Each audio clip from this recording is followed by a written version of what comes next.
Hello बच्चों, कैसे हैं आप सब। आज हम सीखेंगे alphabets and phonic sounds. A, A, B,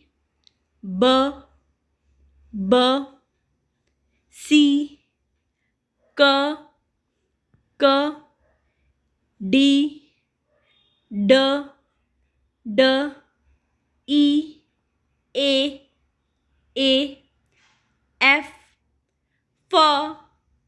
फ, जी, ग, एच, ह, आई, ई, जे,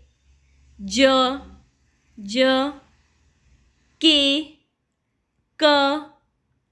क, एल, ल, एम, म, एन, न, ओ, पी, प,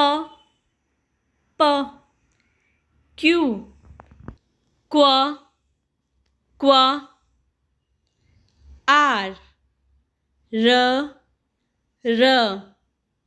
एस, स, टी, ट,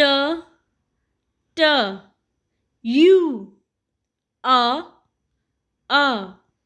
वी, व, डब्लू, व, एक्स, वाई, य, जेड, ज। थैंक्स फॉर वॉचिंग बच्चा पार्टी। नेक्स्ट टाइम हम इन लेटर्स की ब्लेंडिंग सीखेंगे, इन्हें मिक्स करके कैसे वर्ड्स बोलते हैं।